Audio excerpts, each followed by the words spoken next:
My own brothers died tragically as well, truth be told.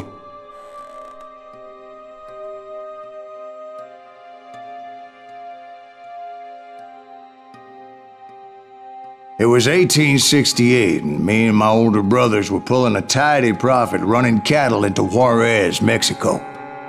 One night after my brothers retired for the evening, I found a little poker game in a cantina with a couple of cowboys. And I just couldn't lose. I even won an old Spanish coin that had to be 100 years old.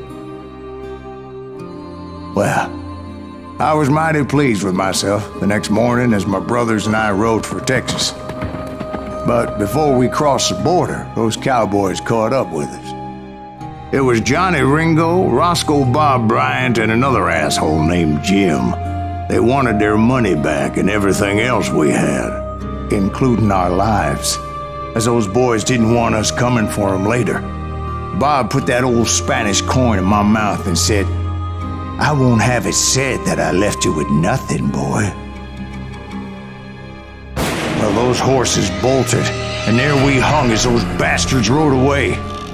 The branch finally snapped under the weight of the three of us, but being my older brothers were bigger and heavier, they were already dead. And right then I swore to myself that I would avenge them. Ringo you know about. But Bob eluded me, until I heard he was riding with the Wild Bunch.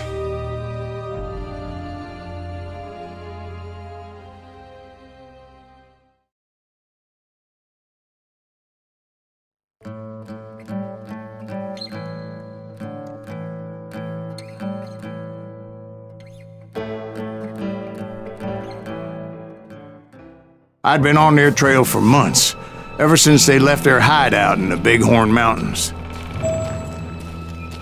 Led by Butch Cassidy, they were a loose association of outlaws who robbed banks and trains from Colorado to Montana. Among them was the Sundance Kid, and that murderous hombre I was tracking, Roscoe Bob Bryant. Were you a part of that giant Pinkerton posse after the Wild Bunch? No, boy. A circus like that would have slowed me down. Besides, I wanted Bryant all to myself. I'd heard about a large shipment of gold being transported to Wilcox, Wyoming on the Overland Flyer. I figured the Wild Bunch would likely hit such a treasure, and by God, I figured right.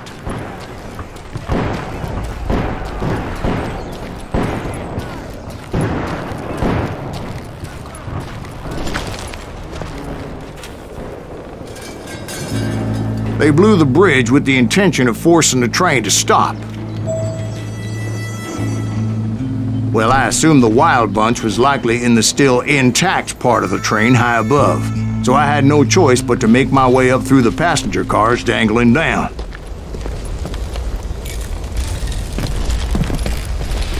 I was determined to make that sumbitch Bob pay for what he did to my brothers.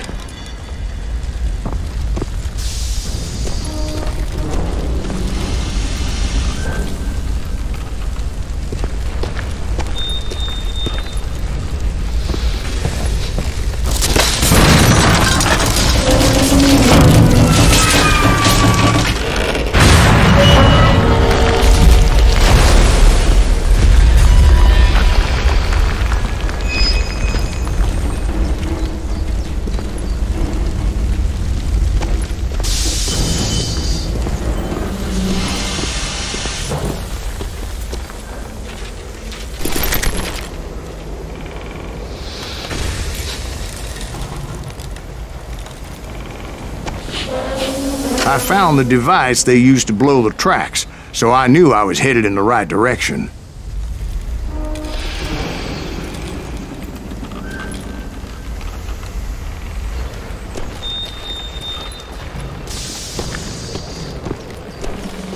My ears are still ringing from blowing up that bridge. What'd you say? I can't hear a goddamn thing! Well, I made my way off unscathed and came upon a few members of the gang and had no choice but to dispatch them. Shit! That sounds free! From there, I had to negotiate an even more precarious route. Come on out, you yellow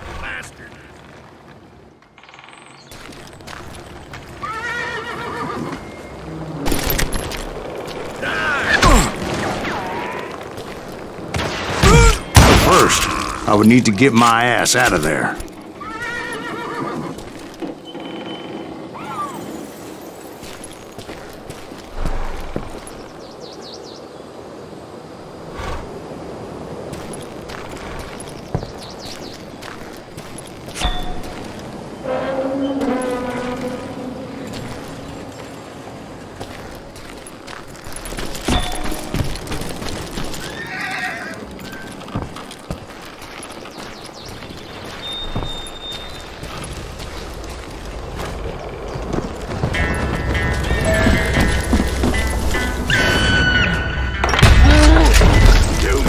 Jumped from the frying pan into the fire as the train was clearly fixing to fall.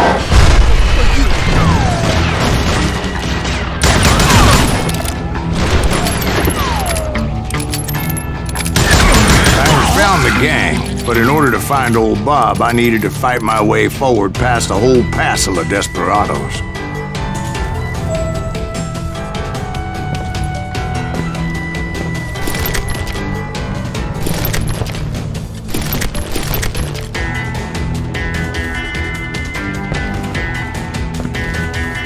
Outside, inside, any way I could, I made my way towards my prey.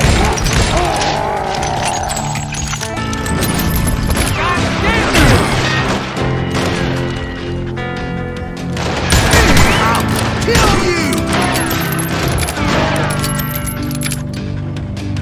Come out, you yellow bastard!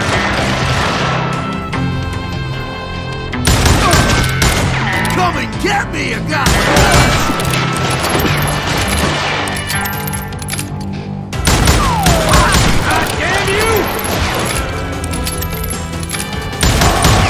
Well, what about the passengers? It was mostly a freight train, as I recall. There were no passengers aboard that day.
This asshole don't know who he's up against!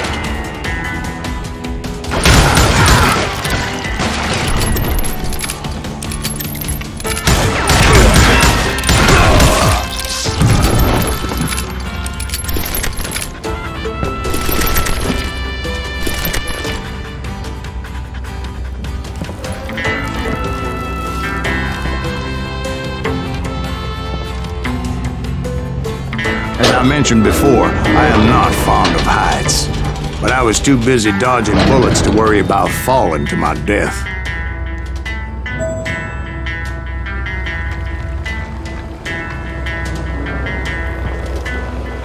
Odds were I was likely to die that day anyway, so I was determined to take down as many of those bastards as I could.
times, it was like shooting ducks in a shooting gallery.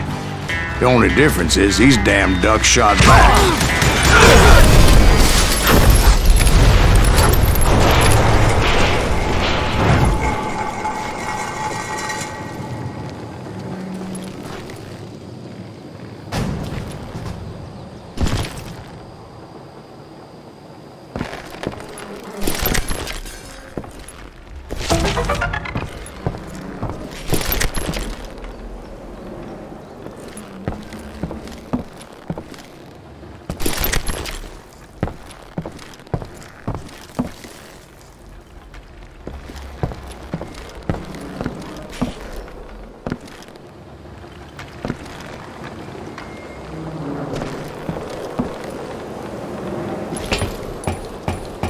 I kept hoping the law would show up and give me a hand. You mean like that giant Pinkerton posse that I read about?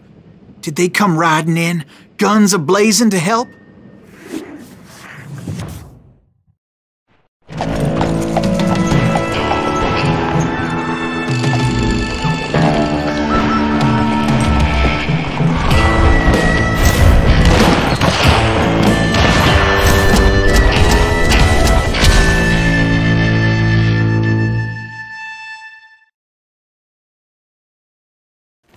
Help?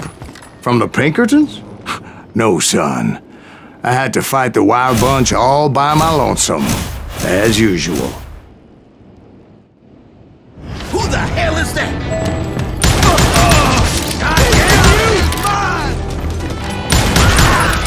Cut cover! Retreat! Retreat!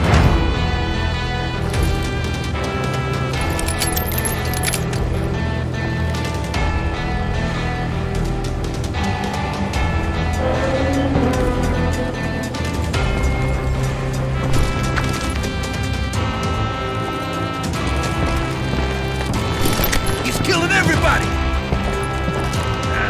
They'll kill us all!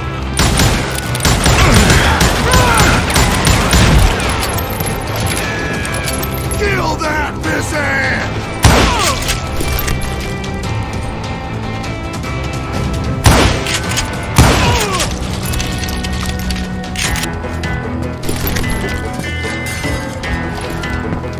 You ready for a belly full of buckshot?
Guess is those dime novels didn't portray this as it happened, did they?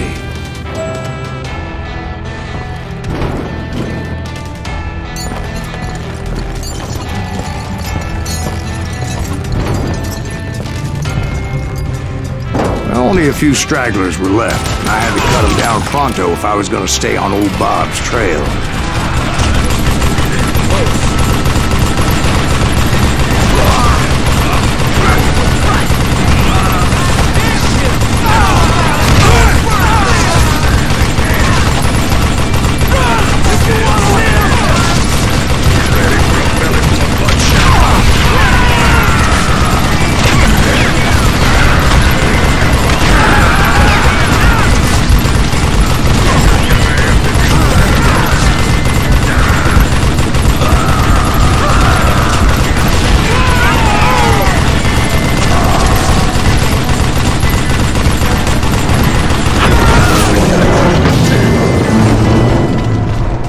Once I silenced all those guns, I went searching for my nemesis, determined to finally have my justice. But the only survivor who welcomed me was George Flat-Nosed Curry. Who was he? The fastest gun in the gang. Right after Sundance, I mean. And Kid Curry, and maybe Elsie Lay. Though some folks might dispute that.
On that very same day, Butch Cassidy and the Sundance Kid decided to leave the Wild Bunch behind and decamped for South America.